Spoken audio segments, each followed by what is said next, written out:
Hello, everyone. Good evening. Welcome to this in practice session, Keywords Precarity. I'm Geraldine Kendall-Adams from the Museums Association, and I'll be facilitating this session. I hope you're all on a high after watching that Lonnie Bunch and David Lammy conversation. It's just fantastic. I'll shortly hand over to our chair, Sophie Frost, who is the Research Associate for the One by One initiative at the University of Leicester. But first, I have a few short housekeeping announcements to make. Firstly, as attendees, your cameras and microphones aren't switched on, but you can use the chat function on your menu bar to introduce yourselves and join in the conversation. And please do keep sharing your experiences and links. You're also very welcome to tweet using the hashtag Museums2020. There is live closed captioning available at the bottom of your Zoom screens, as well as audio describing via the interpretation button at the bottom of your screen. Please switch to the French channel for live audio description. If you have a question that you'd like to ask the panel, then please share this via the Q&A function, which is also in the menu bar. The chair will put selected questions you've asked to the panel, so please keep these short and to the point to help her out.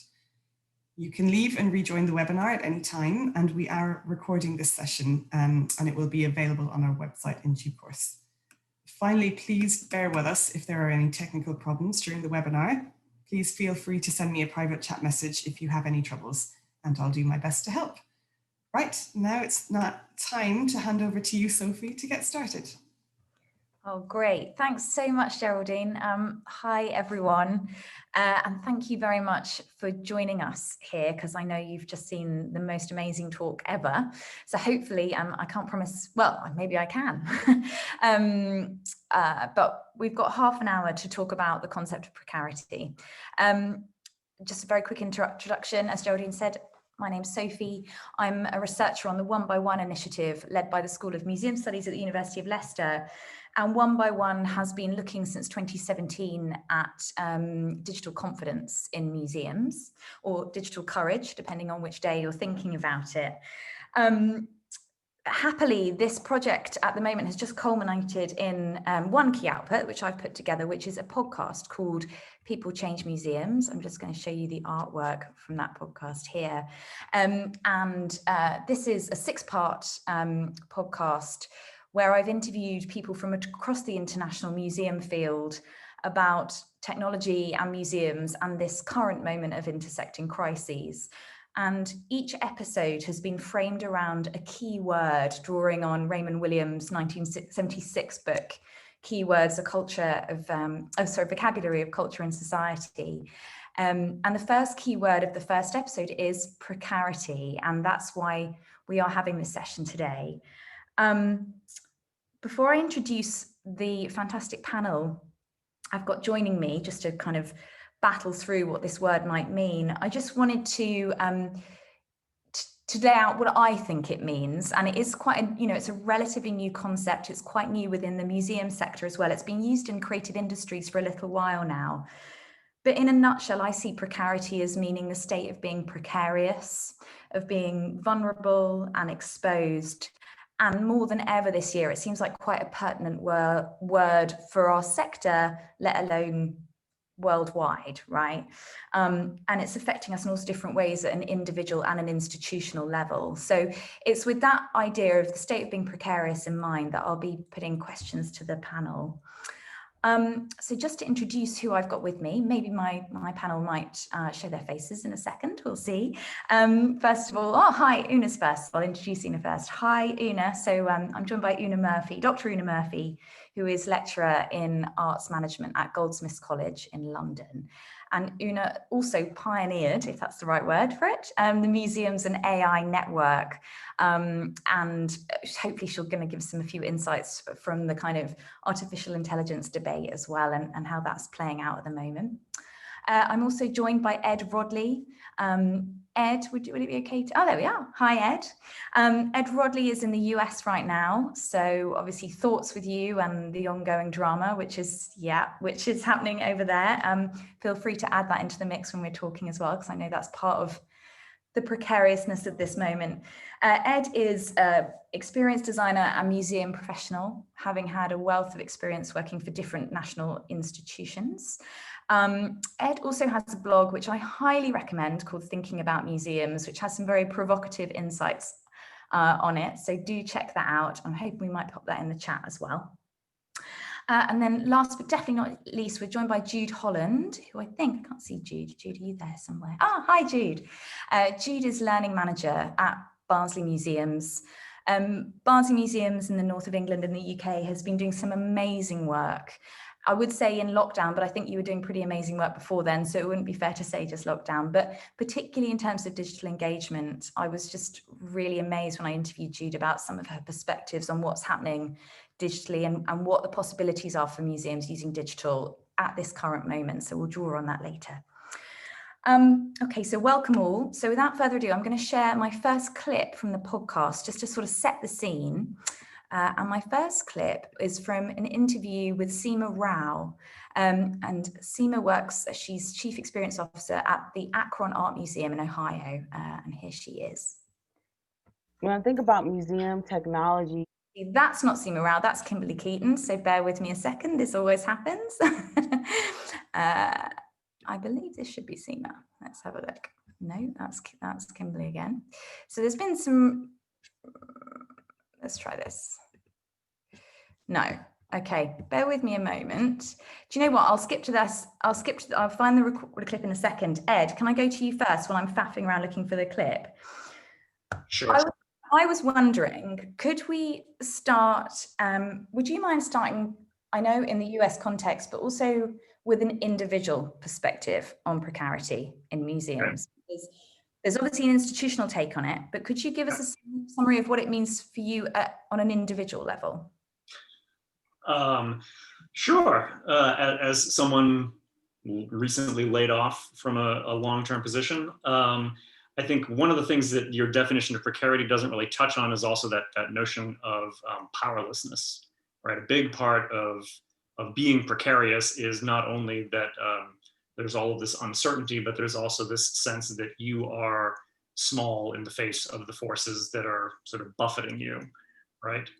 So in the US context, precariousness has a lot to do with the structure of the museum sector in the US, right? Where we don't have a large amount of federal government support. So most, the vast majority of US museums tend to be private institutions. So there is no larger network that can provide a safety cushion in the same way that, like in the UK, the national government will step in with a furlough scheme to say, like, please don't fire everybody, we'll give you money, hang on to your staff as much as possible. The way things played out in the US really sort of highlighted the precariousness of the sector that I think we tended to not talk about much. It was just sort of the way things are.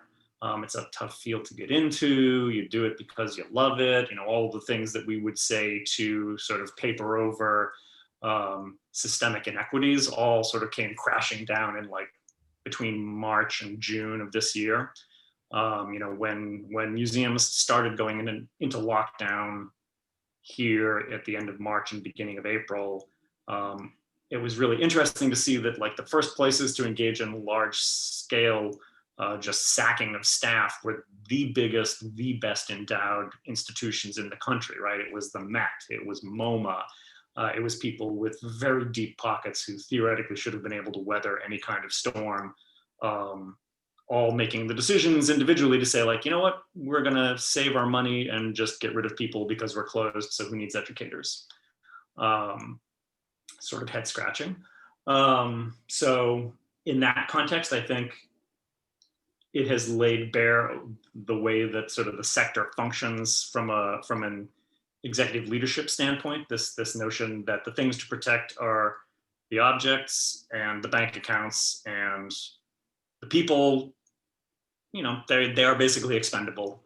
And I'm sure all of those institutions that offloaded staff early on, if things get better, will be trying to hire them all back, pretty safe in the knowledge that the job scene is so tight that they will be able to. And once you're confronted with that, then obviously the question is, what do you do about it?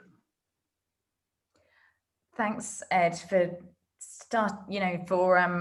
laying that bare. You're welcome. I thank you. I like the way that you use the word powerlessness. I think that was really interesting, but then also at the same time, the fact that something's been exposed now is, you know, is a systemic issue which has been around for a very long time. So it's not new, like what's happened is not new. And there's also something about self-exploitation in this sector there as well. Yeah. Una, could I bring you in now to go a bit further macro maybe? That, I mean, actually, Ed, that was pretty macro to be honest, but which is great. But as someone who's researched new digital technologies in museums and kind of watched waves of change play out, and I know you've done work around kind of creative hubs in museums, work around AI. Could you say anything that might feel us a bit better about the precarity of the current moment in terms of 2008 and what happened then? Or maybe you can't. Yeah, so I think there is some interesting similarities from 2008 to what we're seeing today. I guess one of the similarities is the differences in terms of the impact and the timescales differences between the UK and the US. So after the 2008 crash, it took a couple of years really for the full impact to be felt within the cultural sector, in the form of austerity and really kind of radical changes in how government funded arts and culture as part of its wider austerity measures. And as a result, I think when we look at now, we're seeing similar patterns. 2008, American museums fired staff really quickly as a result of a lack of corporate sponsorship, corporate funding, and all of those things. So similarly, when we think about COVID, American museums were very quick to let staff go. British museums have been much slower, and that's in part because of funding agreements that are already in place. So they're funded yearly or on a free yearly cycle. So they do rely on ticket sales for big exhibitions, but they rely on them less. And so I think we have a moment now in museums in the UK that I think we can actually learn from 2008. So we know it's coming. We know that redundancies in some form are sadly inevitable in the cultural sector in the years to come. But we also do have a moment. So the government today announced that it's extending the furlough scheme until March. So that buys a lot of museums and their staff time, and that they didn't think they had. And so a number of museums had begun redundancy consultations.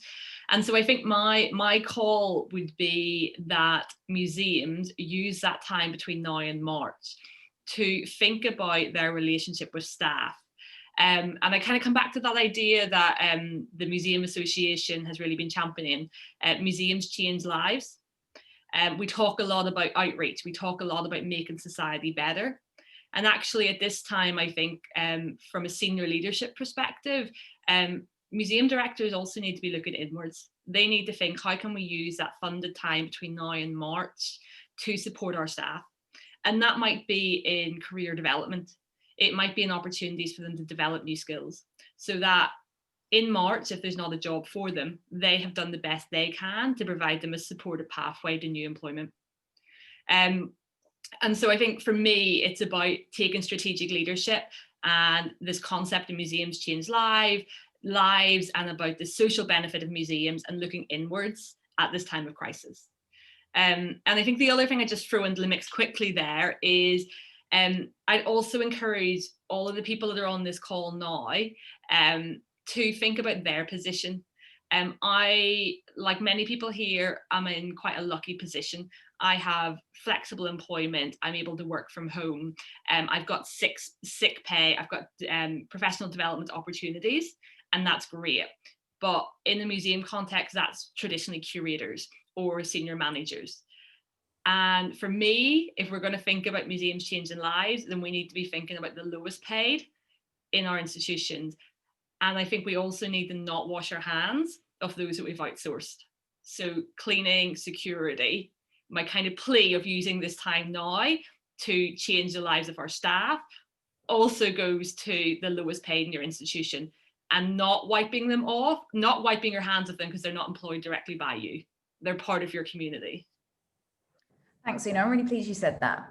We need, and like Ed just said, preach it. We need to keep saying that, I think, because when we talk about precarity, and you know, we are more than ever, all of us, I think, facing chronic insecurity in a way we haven't before, but it's by no way, you know, it's not equal. And, you know, that there are really different extremes of precarity going on, and it's important not to forget that.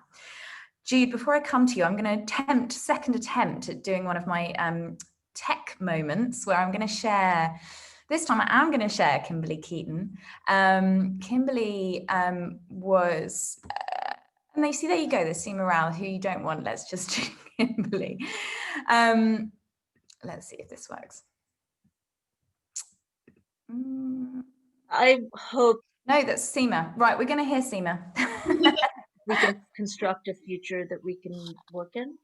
I don't know what that future is. It has felt like a toppling for the people who aren't in it anymore, and then for the people who are in it, there's like a lot of survivor guilt, and we don't know when the shoe's gonna drop. We don't know when things could fall. It's not like it's so great. It's not like we're like in here eating cake. It's pretty tough. And so I think that I hope that it's something. I do think the field overexpanded. I think that we have like the sort of franchise where now some franchises are closing, but I've survived 2 financial crises, and you do expand again. It just hopefully in a better way this time, in a way that is more human based and less corporate. I think the best part of museums is that we weren't businesses and corporations. I think about when I first started in museums, and being quirky was a positive and different. And now in a lot of museums, it's just like the same as everywhere else. I get why we have to do that, and time is money, and but is it really? Oh, thanks to Seema. What's really great about that comment is that there's lots of different intersecting ideas going on at once there. Some of the stuff which we've just touched on. Jude, I wondered if I could bring you in here. When we spoke, I was just really moved by how you talked about the digital poverty that you'd seen happen and seen around you and you've become, as I understood it, I can't speak for you, but particularly aware of it in lockdown, that we can talk a lot about the possibilities for innovation and digital in museums, but sometimes that conversation is really introverted, and we are forgetting that there's large swathes of our communities that don't have the kind of access we imagine. I just wondered, for me, that's an instance of precarity, quite chronic precarity. I just wondered if you could talk a little bit about that, and also about some of the ways you've challenged or kind of tried to solve that through the work you've been doing. Yeah, absolutely. And I think it's a theme that's come up quite a few times during the conference, in the session on participation and engagement the other day, which was, lots of us who work with grassroots communities are encountering the same thing across the country and internationally, I know as well. So in Barnsley, where I work, we feature very highly in the national indices for deprivation. A quarter of children in Barnsley are living in child poverty. And obviously we've got one of the highest COVID rates nationally at the moment, and that filters down to kind of digital skills and digital usage as well. So we've got lower than the national average take up of fixed broadband, and lower than the national and regional average in terms of the 5 key digital skills that our government sets out as well. And at the start of lockdown, our work in Barnsley is rooted in our communities, and at the start of lockdown, many of the groups and individuals and communities that we work with were just telling us that they didn't have the resources to engage with us digitally with the digital work that we were doing. So, for example, we've got a group that meets regularly, Feels Like Home, which is an ESOL group and a sort of wider support group for refugees and asylum seekers. And lots of the members didn't have access to the IT equipment that they needed or the data to be able to join the ESOL sessions once they moved onto Zoom. But luckily, as part of the local authority, we were able to put individuals within that group in touch with the people in the council who were able to provide those resources, and we were able to support the purchase of data through our Arts Council funding as well. So I think then that group went from being kind of something that not everyone could access to being a real lifeline for that community during lockdown, which is something that, we were really lucky to be able to do with that additional support. I think as well, just through speaking to partners through lockdown, and that's something that I suppose has been a real kind of shining light through the precariousness of the current moment, is that we've developed new relationships with new partners. So during this period, we developed a much closer relationship with the Barnsley Schools Alliance, who were able to kind of fill us in a lot on the situation in terms of digital poverty and precarity with school pupils across the borough who were struggling to access a decent internet connection and online resources.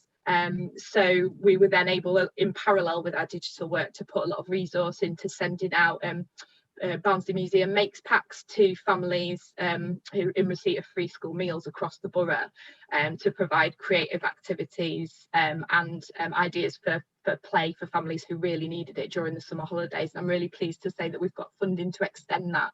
Similarly, we sent out creative wellbeing packs to young people, including young carers, and worked with care homes to send out reminiscence packs, and bought one care home a smart TV so that they could watch do a sing-along session with one of our artists within the care home.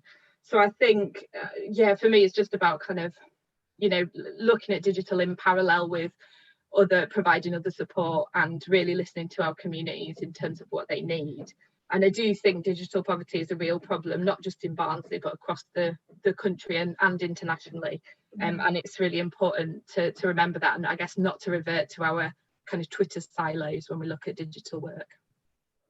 Thanks for that, Jude. I just think, I noticed that the chat's blown up a bit around that. I just think it's such an important layer of precarity we can't forget. And the clip I was going to play, which I'm not going to play, is actually Kimberly Keaton, who is the African-American community archivist and librarian in Texas.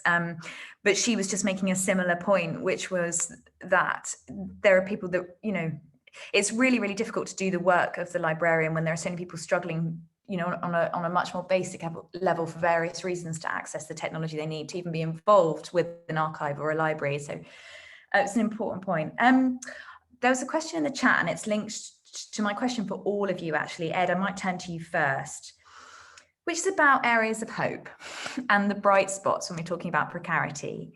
And I think someone earlier said as well, particularly in relation to what Una was saying about frontline staff or maybe older staff, the ones that are going to be the first out the door, potentially later down the line.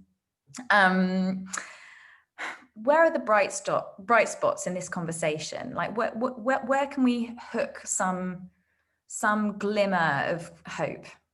Around precarity, I think if you think of the things that afflict the sector as illnesses, right? The first step is to name it, right? And I think if 2020 has done anything, it has really allowed us to really see very, very clearly the areas where the reality of working in the sector don't live up to the aspirations we all had when we got into this work. So if you don't name the problem, then how on earth can you fix it? And I think the number of people stepping up and self-organizing in the US has been a huge spike in unionization efforts, which, as somebody who's worked in museums his whole life, if you ever told me like unionizing in US museums would become a thing, I would have laughed at you, probably even in 2019, because it's just, things have to be really bad before you decide to become a union organizer in the US. And now they're popping up everywhere. So you are actually seeing, where for years before that, the situation was similarly precarious. I mean, not as bad as 2020, but it wasn't great in 2019. In many ways, the museum sector has sort of reflected the larger economy in terms of precariousness just increasing, right? The whole gig economy. We don't need you to be a full-time employee. You're going to be a contractor. We're not going to give you any benefits. And if you complain, we'll find somebody else that we can do the same thing for. Like, people are actually starting to stand up and say no. That is, I think, tremendously hopeful. And I imagine that will continue, right? Because Europe's starting to go back into lockdown. We're seeing spikes in the US and in the UK. Like, who knows what the next few months are going to be. And as institutions have been sort of stretching their resources thinner and thinner to try to get, if we can just survive till June, if we can just survive till September, well, now we're looking at if we can just survive until December, March. All of those things are going to be laid bare in even greater clarity for everybody. So I actually see what comes after that as being very hopeful, because somebody's going to have to pick up the pieces. And hopefully when we put the pieces back together again, we can leave out a bunch of the ones that are a little more problematic, like the way we treat each other, and build better ones. Will we build as many? Probably not. But the ones that do wind up rising out of the ashes of this will hopefully be more just and equitable. Thanks, Ed. Una, you've done a bit of rabble rousing already, but do you want to do a bit more? Where are the bright spots? Where are the areas of hope in this conversation? You're on mute right now, by the way.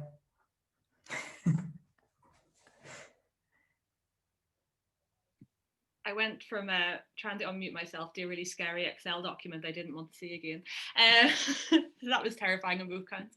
Yeah, so I think, where we are today is very different than where we were a couple of days ago. Furlough extended to March. I haven't fully read it. I've just seen some headlines, but I think that has to be, given how fast paced things have moved this year with COVID, I think March is probably mid to long term in terms of strategic planning, which is bonkers. But I think the pace of this year, March feels far away. That's good. It's bought us some time. And I think it's bought us some strategic thinking time. And I think in terms of bright spots for the sector, after 2008, the gig economy, the do what you love narrative very much became a thing where people were very much encouraged to almost work for free because they just loved their job so much. And that's really prevalent in the cultural sector. So I think my kind of advocacy and rabble rousing would be know your worth. We have seen it, again, COVID changes it somewhat. It's really, really difficult to recruit fundraisers in the cultural sector. And there's been a few training schemes created to do that. One I know of in Northern Ireland, there's a few in England. Quite often when people graduate those schemes, they move into the wider charity sector, because charity sector pays way more for fundraisers than the cultural sector does. So I'm not advocating that everyone leaves museums, but what I'm saying is know your value in other sectors, because I think it will help you to shape the job role that you want in a new institution. So people will rehire. The likelihood is that after redundancies, people will use freelance labor. And if you know your worth in a different sector, it gives you a better position to bargain. And this is an approach that's used in, one of my friends works in media, and she can't do a job under a certain rate because, it's seen as bad practice. And if anyone found out, none of her other sound crew would speak to her. So I think know your worth, but know your worth beyond the sector, because I think that will allow you to be more ambitious in terms of the space that you want to create within the sector. Thanks, Una. I like how practical that was. So thank you. Jude, bright spots when we're talking about precarity. Yeah, I suppose I just wanted to end by maybe questioning the term precarity, which I think, can deny agency to some of our communities. And maybe we're just not finding the right way to engage people at the start of this journey of COVID. And I think lockdown 2 provides us with opportunities to kind of redress that. I think John Slay made a really good point earlier in the week about breaking down the formality of digital engagement. And when we're talking about kind of digital poverty, he said a text can do a lot. And I know my colleague Victoria Rives in Doncaster is doing amazing things with telephone outreach as well. So I suppose it's thinking about kind of what are the other technological solutions we could use, and what do our audiences really need, and how can we kind of adapt digital to meet their needs better. And that's going to involve a lot of conversations with our audiences. And I suppose in terms of lockdown 2, maybe we look beyond the nice social media tours and the nice 3D tours and social media content that we're all very proud of the first time round, and think about kind of what our audiences practically do need. And for us, in terms of Barnsley Museums Learning, that's about blended learning in schools, so schools having original objects and replica objects to look at while taking part in remote sessions, providing sort of well-being resources to support the recovery curriculum in schools, and also thinking about how Zoom could maybe be used with families to provide holiday clubs so that parents and kids could engage and get that kind of respite from lockdown during the holidays. So I think, yeah, lots to be hopeful about, and thinking kind of how networking internationally and nationally can really help to inspire us all to come up with creative solutions. Thanks, Jude. Thanks all of you so much. I think I really liked you that you ended with challenging the word, because in a way that's what the whole endeavor we've been working on at One by One has been about. And it's why I was going to say, it's why to finish this final kind of keyword session of the week, it's why words matter. It's kind of the point of the podcast. But at the same time, in defense of precarity, I do think that it is a kind of uniting word, and that maybe it's these things are better out than in, as Ed said. It's better to name it.